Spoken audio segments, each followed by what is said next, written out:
La diversité au sein des écosystèmes. Diversité,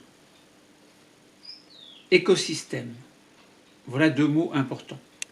Mais un troisième mot est important, c'est au sein des écosystèmes. Une diversité au sein des écosystèmes. Ça veut dire qu'on a un écosystème. Mais c'est quoi un écosystème? Eh bien, c'est un ensemble qui est formé par les êtres vivants et le milieu, l'environnement. Donc ça forme une espèce d'équilibre, comme une chaîne alimentaire. On appelle ça un écosystème, un système écologique, entre guillemets. Alors, on a vu dans un cours précédent qu'au sein de la planète Terre, il y avait des grands biomes, et que dans ces grands biomes, ces grands biomes dépendaient de caractéristiques, entre autres, de la pluviométrie et de la température, qui permettaient justement de définir tel ou tel biome. Par exemple, forêt tempérée, taïga. Bon, ce sont deux biomes différents qui ont chacun leurs caractéristiques. Si on se rapproche un petit peu plus de la surface de la Terre, à une échelle plus locale, on peut définir également des écosystèmes, mais évidemment à plus petite échelle. Donc l'ensemble des êtres vivants que l'on peut relever sur la planète sera différent de l'ensemble des êtres vivants que l'on va relever sur 10 mètres carrés, par exemple. Mais ces 10 mètres carrés font partie d'un grand ensemble. Donc on définit dans un écosystème une diversité. Diversité de quoi? On a dit de la faune et de la flore, évidemment. Au sein de chacun au sein du règne des êtres vivants, en fait, il y a ce que l'on appelle des espèces. Espèces, on ne va pas donner la définition ici, on en a parlé un petit peu dans un autre cours. Une espèce, c'est quoi une espèce? Eh bien, ce sont des êtres vivants, et parmi ces êtres vivants, il y a certains sont capables de se reproduire entre eux. Eh bien, en général, lorsque deux individus sont capables de se reproduire entre eux, on dit qu'ils font partie de la même espèce. Diversité entre les individus d'une même espèce. Ça veut dire qu'au sein d'une même espèce, il y a des différences. Vous et moi, nous sommes différents. Il y a une diversité, ce qui ne nous empêche pas de faire partie de la même espèce. Donc il y a ce que l'on appelle localement des populations d'espèces, populations différentes, populations identiques, etc. Le vocabulaire est large. Nous allons essayer, en observant sur une petite surface, de rendre compte de la biodiversité des espèces et des individus. Biodiversité des espèces, ça veut dire on va constater éventuellement sur une petite surface qu'il y a différentes espèces. Mais on verra aussi qu'au sein d'une même espèce, il y a des différences. Comme je vous disais tout à l'heure, entre vous et moi, même espèce, mais on est différents. Alors, il est conseillé, lorsque nous sommes en milieu scolaire, eh bien d'essayer de trouver un endroit de la nature où il y ait suffisamment de végétaux et d'animaux pour pouvoir faire une petite étude. Bon. Les élèves vont effectuer un relevé de végétation sur différents sites, en fait, et puis faire l'étude, en relever le nom des animaux, le nom des végétaux, etc. Bon, c'est pas simple. Il faut préparer une sortie, ça se prépare. Donc là, par exemple, on va décrire deux sites, un site A et un site B. Un site, c'est l'endroit que l'on va étudier. Un site, donc le site A, ce sera une pelouse sèche sur un sol calcaire. Alors, pourquoi est-ce qu'elle est sèche? On pourrait très bien dire il a plu, elle est mouillée. Mais non, c'est globalement. C'est une pelouse qui a plutôt tendance à être sèche, pour X raisons. Et puis, sol calcaire, alors cette sécheresse peut être en relation avec la roche également, selon que la roche est plus ou moins poreuse. Poreuse, ça veut dire qu'il laisse passer l'eau à travers elle-même. Deuxième site, un site B, on sera près d'une rivière et le milieu, donc le site, sera plus ou moins humide. Alors, il suffit de de repérer sur une dizaine de mètres carrés. Alors pour ça c'est facile, vous mettez 4 piquets, donc vous mesurez la surface, vous mettez 4 piquets, vous mettez une bande autour et vous faites l'étude à l'intérieur de ces 10 mètres carrés. Et vous allez relever des choses. Voilà, qu'est-ce que vous allez relever? Eh bien vous allez voir qu'il y a des végétaux, donc des plantes herbacées, des groupes d'animaux, des oiseaux, des libellules. Bon, on va essayer de s'y retrouver dans tout ça. Alors, commençons déjà par réaliser des mesures pour caractériser l'environnement. L'environnement, c'est-à-dire, là par exemple, ce sera le sol. Alors ça peut être aussi le relevé de la température. La pression. Bon, la pression, là, c'est une atmosphère un petit peu partout sur la Terre, enfin globalement. Mais dans cet endroit-là, ce sera une atmosphère. Bon, on sait bien que la pression, c'est une atmosphère. On peut relever la température, le pH, etc. Bon. À l'aide de ce que l'on appelle une tarière, c'est un espèce d'outil, donc on a 2 manches, et il y a une espèce de chose au bout qui permet de s'enfoncer dans le sol. Donc on tourne la tarière et on enfonce tout doucement dans le sol de manière à obtenir ce que l'on appelle une carotte. Une carotte, c'est une petite portion de terre. Alors il faut l'enfoncer verticalement, évidemment, il ne faut pas faire trop d'à-coups, sinon ça veut dire que si on veut étudier l'ordre des couches, la chronologie des couches, eh bien, enfin la chronologie, pas la chronologie, mais le listing des différentes strates de couches, entre guillemets, eh bien, si on bouge de trop, on peut faire des mélanges. Donc si on veut faire une étude précise, il faut faire attention. Bon, bref, on relève l'ensemble, on pose la carotte de terre sur le sol, et puis on s'amuse à énumérer les éléments, prendre des photographies, etc. Entre autres, là, à titre d'exemple, on va mesurer le pH. On prend un récipient, on met un petit peu de la terre à l'intérieur, et puis on mélange, et puis on mesure, on met une sonde à pH, et puis on mesure le pH. Alors le pH du site A, le site pH du site A, c'est aux environs de 8. Donc ça veut dire que sol calcaire, etc., plutôt tendance 8, alors que le pH du site en B était plutôt aux alentours de 7. Donc un petit peu plus que 7, donc un pH plutôt neutre. Bon, entre neutre, mais il n'y a pas d'acidité dans ces deux types de terrain. On rappelle que le pH va de 0 à 14 et qu'entre 0 et 7, le pH est très acide, enfin est acide. Et au-delà entre 7 et 14, le pH est basique. Avec 7, qui est le milieu, est un pH neutre. Bon voilà, donc carottage, on réalise quelques mesures pour comprendre, pour connaître ce qu'il y a dans le sol. Alors on peut s'amuser à énumérer également les éléments, les différentes couches, hein, parce qu'on dit que ce sont des horizons, les différents horizons du sol. Là, on ne va pas le faire, mais on pourrait s'amuser à le faire. Alors, nous, ce qui va nous intéresser surtout, c'est le relevé des végétaux et des animaux, du côté animal. Alors, on va essayer de recenser les espèces végétales sur les 2 sites. Alors pour ça, c'est pareil, il faut préparer les choses. Alors, relever ce que l'on appelle le nom des végétaux, c'est pas toujours évident.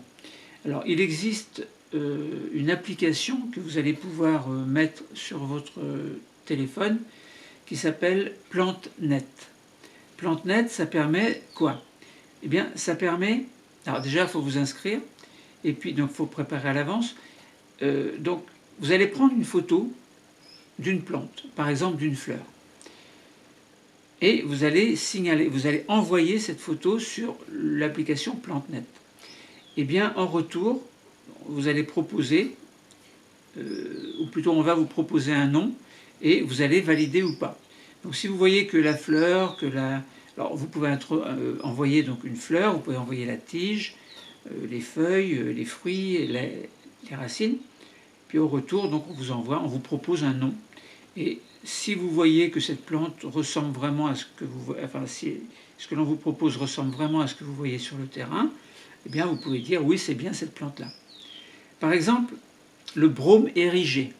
Voilà, vous ne savez pas ce que c'est. Bon, Si vous savez ce que c'est, tant mieux. Si vous ne savez pas, eh bien, en voyant sur le terrain cette plante, en confirmant son nom avec PlanteNet, avec l'application PlanteNet, eh bien, PLANTNET, eh bien, vous allez avoir la connaissance de cette plante. Voilà, vous allez avoir de nouvelles connaissances. Vous faites de même pour toutes les plantes que vous allez trouver.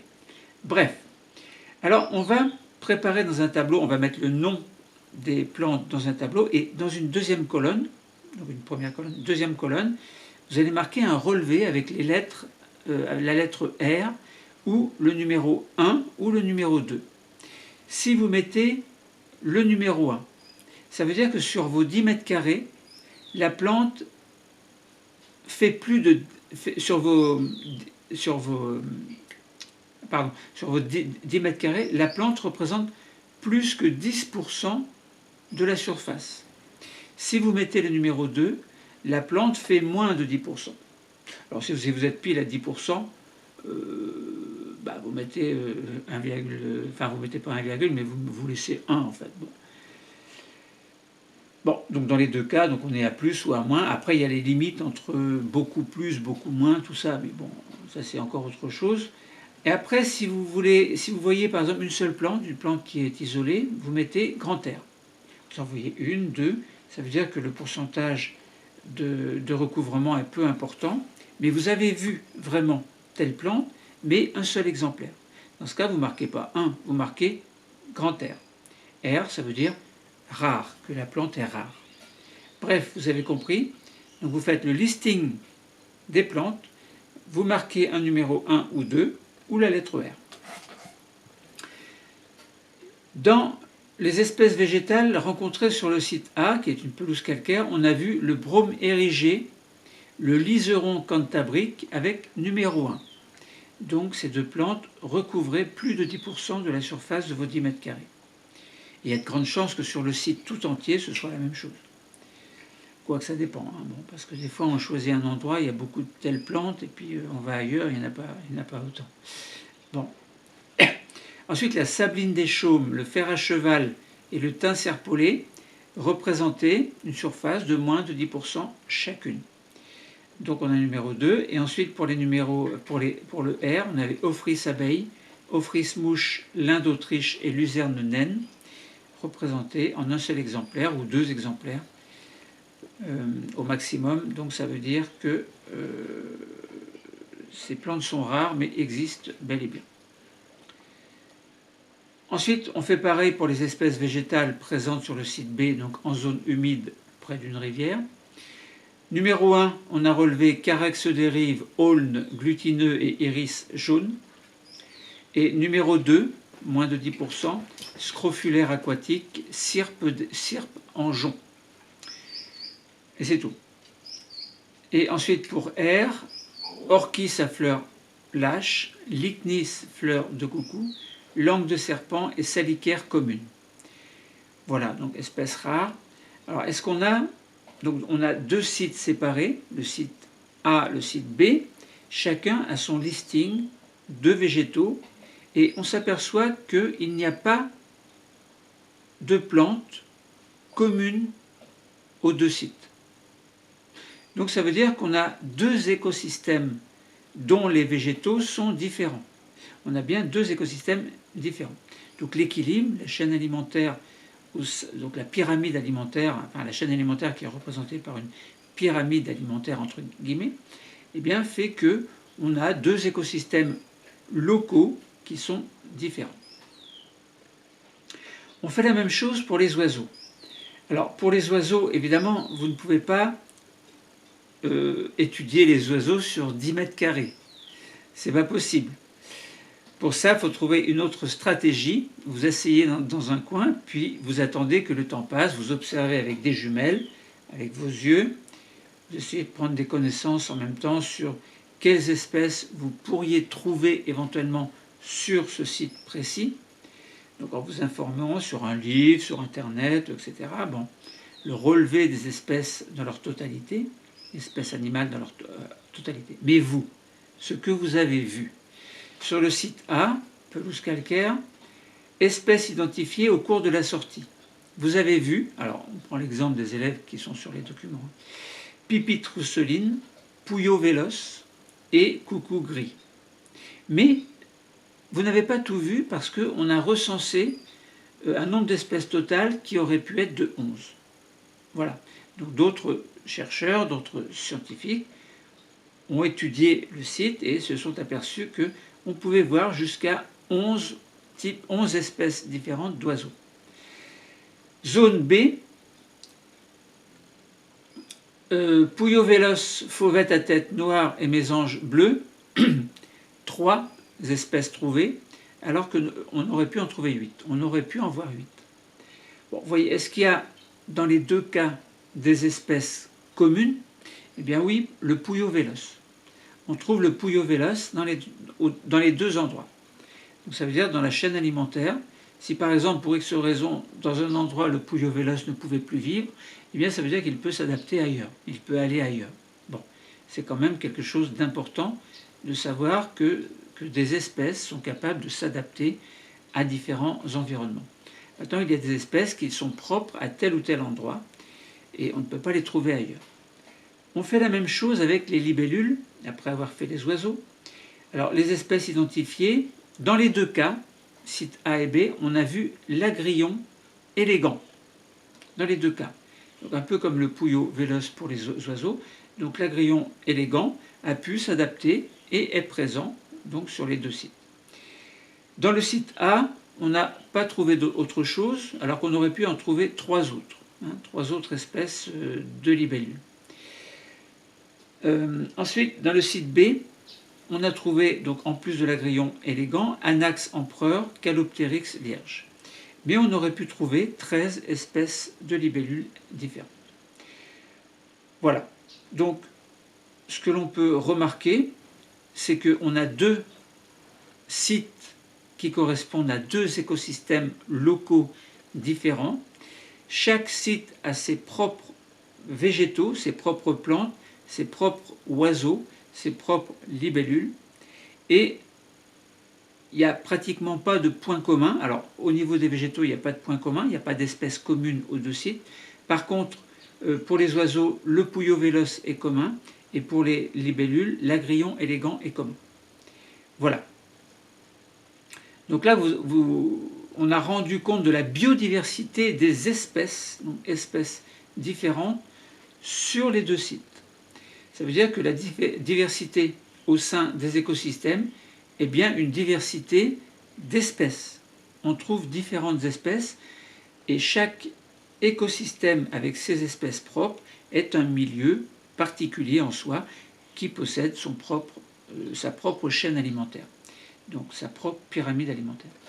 Maintenant, on n'a pas rendu compte de la biodiversité des individus. Ça veut dire qu'on va chercher au sein d'une même espèce des différences. Un peu comme si vous et moi, on essayait de trouver quelle différence. On fait partie de la même espèce, mais on a des différences. Et bien là, nous allons prendre l'exemple d'une plante qui s'appelle Ophrys abeille. Eh bien, on regarde sur le site, alors pas forcément sur nos 10 mètres carrés, on peut regarder un petit peu à droite et à gauche, mais il faut que ça corresponde au site A et au site B. Sur le site A, les élèves ont repéré en fait une diversité par rapport à cette Ophrys abeille. Donc 3 fleurs ont été repérées et ce sont des orchidées, Ophrys abeille, donc orchidée. Pourquoi abeille? Parce que ça ressemble un petit peu à une abeille. Bon, c'est une histoire de pollinisation, d'attirer les insectes pour polliniser, etc. Bon.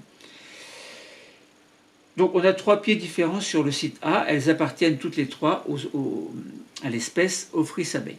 Bon, voilà, on a mis en évidence pour une plante, en fait, une biodiversité au niveau des individus faisant partie d'une même espèce. On aurait pu faire la même chose avec d'autres plantes. On aurait vu qu'il y a des petites différences. On aurait pu faire la même chose avec la même espèce concernant un oiseau, par exemple le fer à cheval. Bon, ça aurait pu être aussi le Pouillot véloce. Le fer à cheval, pardon, c'est pas l'oiseau, c'est un végétal. Je suis en train de me tromper. Fer à cheval, en fait, je pensais un cheval, je pensais à des insectes qui viennent du Japon. Vous voyez ce que je veux dire, le frelon asiatique. En fait, je pensais à la morsure, à la piqûre du frelon asiatique qui est très violente.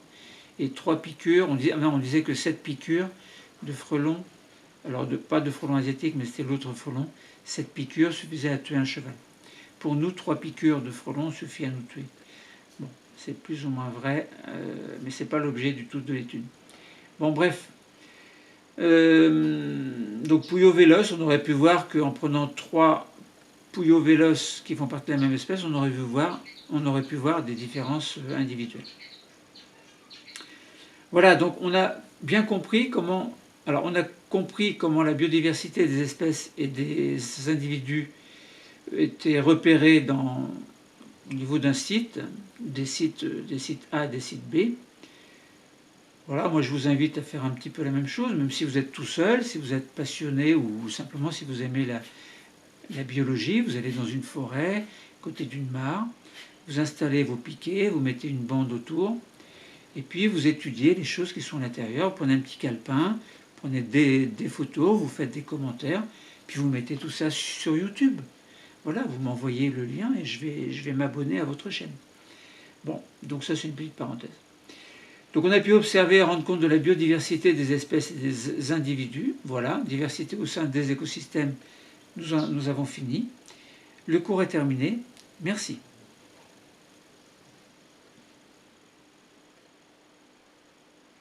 Alors je commande ma vidéo avec l'iPhone. On a une application Wi-Fi un peu spéciale qui peut nous permettre à partir de notre téléphone de commander la vidéo, donc l'appareil en fait. Donc là je l'arrête.